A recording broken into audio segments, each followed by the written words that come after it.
Bene data bakundwa b'umwami Yesu Kristo, mwese abakurikira izi nyigisho tubahaye ikaze mu biganiro bya Saveur Divine. Ibi biganiro mu bitegurirwa n'abavugabutumwa bwiza batandukanye, akaba ari umuhamagaro ugendera ku ijambo ry'Imana byanditse mu gitabo cy'ubutumwa bwiza uko bwanditswe na Matayo ibice 24 umurongo wa 14. Kandi ubutumwa bwiza bw'ubwami buzigishwa mu isi yose ngo bube ubuhamya bwo guhamiriza amahanga yose, nibwo imperuka izaherako ize. Ibi biganiro mubikurikira ku channel ya YouTube yitwa Saveur Divine. Tubifurije kugubwa neza. Imana Data ari nayo So ibaha umugisha.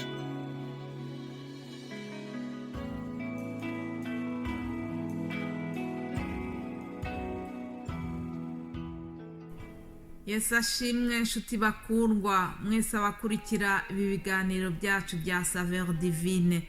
Ndabaramukije mu izina rya Yesu Kristo, umwami n'umukiza wacu, umwungeri wacu mwiza.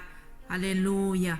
Ndizera yuko muri amahoro aho muherereye, baba mwebwe bari hafi yanjye muri iki gihugu cy'Ububirigi, baba ndetse na bene data hirya no hino abari muri ibi bihugu duturanye, cyangwa se abari ku yindi migabane nka Canada, Amerika na Australia. Mwese ndabasuhuje kandi ndabakiriye ikaze muri uyu mwanya mwiza mu kiganiro cya Saveur Divine, buri wa mbere mu rurimi rw'ikinyarwanda mu kigezwaho na njyewe Immaculée Nyiraneza. Ndashimira umwami Yesu Kristo ko yandebye akabona nanjye ndi uwo kwizerwa, akangabira uwo murimo mwiza wo kuyikorera no kuyivugira. Haleluya. Imana nishimwe cyane. Reka rero basabe dutangize iki cyumweru cyacu tusoma Zaburi ya 23 tuyisengeremo, twature imbaraga ziri muri iyi Zaburi. Zaburi ya 23 ni ya Dawidi, iravuga ngo Uwiteka niwe mwungeri wanjye sinzakena, andyamisha mu cyanya cy'ubwatsi bubisi, anjyana iruhande rw'amazi adasuma, asubiza intege mu bugingo bwanjye, anyobora inzira yo gukiranuka kubw'izina rye. Naho nanyura mu gikombe cy'igicucu cy'urupfu, sinzatinya ikibi cyose kuko ndi kumwe nawe. Haleluya. Ishyimbo yawe n'inkoni yawe nibyo bimpumuriza, untunganiriza ameza mu maso y'abanzi banjye, usize amavuta mu mutwe, igikombe cyanjye kirasesekara. Ngo nukuri kugirirwa neza n'imbabazi bizanyomaho iminsi yose nkiriho. Haleluya. Nanjye nzaba mu nzu y'Uwiteka iteka ryose. Yewe umuntu uri kunyumva ahamanyije n'iri jambo navuge ngo haleluya, amen, amen, amen. Uwiteka niwe mwungeri wanjye. Binyibukije akarimbo twajyaga turirimba kera turi abana muri Sunday School cyangwa se École du Dimanche, ishuri ry'abana ryo ku cyumweru. Twararirimbaga ngo ndagatama ka Yesu ndanezerewe cyane, mfite umwungeri mwiza ajya ndagira neza, arankunda ndabizi, ijwi rye ndaryitaba. Ndabona ukuntu twabaga dutonze umurongo twicaye turi abana batoya turirimba gutyo tunezerewe cyane. Rero nanjye ndongera nkubaze ngo mbese wowe waba waremeye kuba agatama ka Yesu? Mbese waba unejejwe no kuba agatama ka Yesu? Haleluya.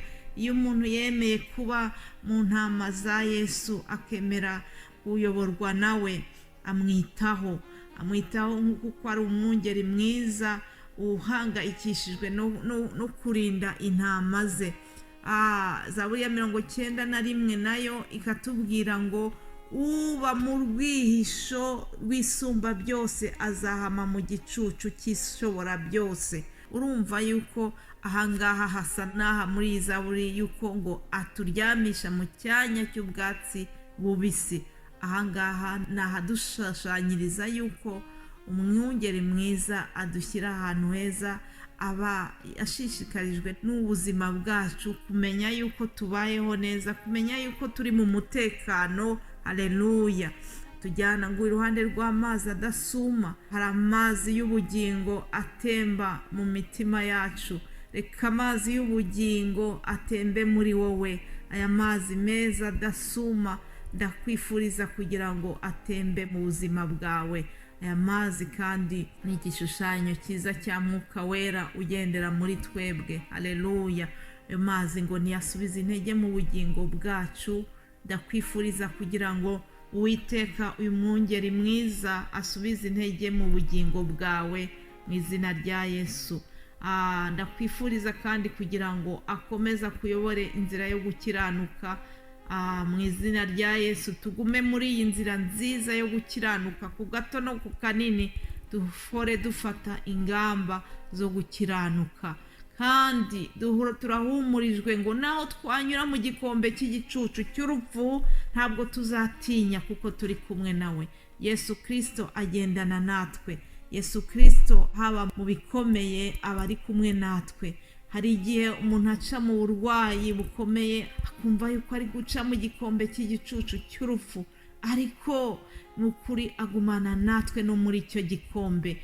Wa wundi wagumanye na ba basore bari mu muriro w'itanura, babashyizemo ari 3, hanyuma bajya kuri bagasanga harimo uwa 4. Haleluya. Nguwo wa wundi uza akabana natwe mu gikombe cy'igicucu cy'urupfu, nabo yabanye nabo mu muriro, nk'uko ijambo ryo muri Yesaya rivuga ngo naho waca mu muriro ngo ntabwo uzashya. Haleluya.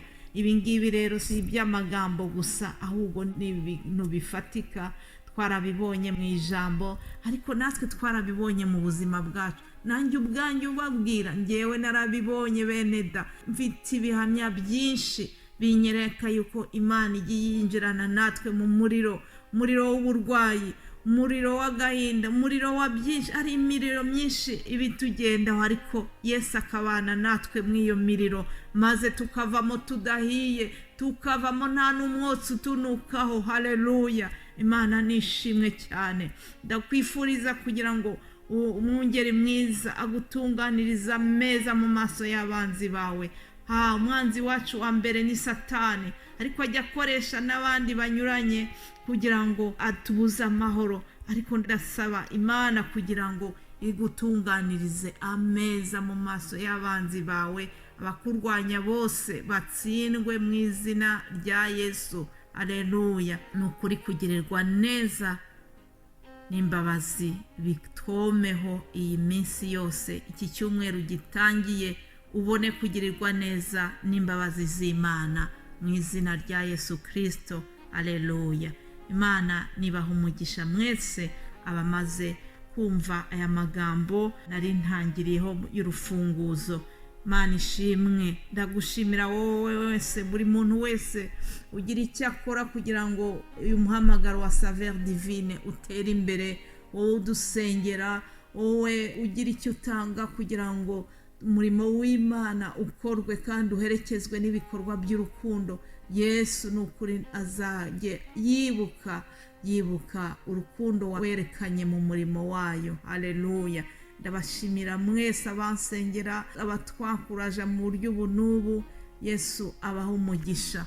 Ndashimira bene data cyane mbikuye ku mutima, abafatanya nanjye kwamamaza ubwami bw'ijuru, kugira ngo uyu murimo w'ivugabutumwa wamamare hose, kandi kugira ngo abantu b'Imana bakomeze bagaburirwe mu buryo bw'iri jambo. Yesu yaravuze ngo umuntu ntatungwa n'umutsima gusa, ahubwo atungwa n'ijambo ryose rivuye mu kanwa k'Imana. Haleluya. Hanyuma ku baba batwumvise bwa mbere, ndagira ngo mbibutse yuko tugendera ku ijambo ry'Imana. Buri cyumweru tuba dufite umutwe w'ijambo twishingikirizaho. Hanyuma muri iki cyumweru tuzaganira ku ijambo Paulo yandikiye Abaroma, igice cya 12 ku murongo wa 12. Romains 12:12 biroroshye kubifata mu mutwe. Handitse ngo mwishime mufite ibyiringiro, mwihanganira amakuba, mukomeze gusenga mushikamye. Ngiri ijambo tuzagenderaho. kwishima mu makuba, gukomeza ibyiringiro mu makuba, gukomeza gusenga mu makuba. Pawulo yabwiye aba bantu ati ubuzima bwa Gikristo bufite amahame rugenderaho, hari amahame bugomba gukurikiza. Arabwira ati urukundo rwanyu rwe kugira uburyarya, ati mwanga ibibi urunuka, ngo kubyo gukunda bene data mukundane rwose. Bene data dukundane rwose, reka urukundo rwacu ruzire uburyarya. Ndashimira Yesu yuko yatanze abakozi b'Imana bo kugenda baduhugura. Pawulo yagiye atanga impuguro nziza cyane. Rero ntabitinzeho bene data, nibyo bazabaganizaho mu cyumweru tugiye gutangira. Muzi neza yuko ngewe mbaganiza ari nk'ijambo ry'urufunguzo, hanyuma abene data nabo bazakomeza. Ndasenga kugira ngo nukuri Imana izakomeze ibanezeze muri ibi biganiro byacu bya Saveur Divine. Yesu abaha umugisha, mugire icyumweru cyiza. Une très bonne semaine kuri mwese. Amen.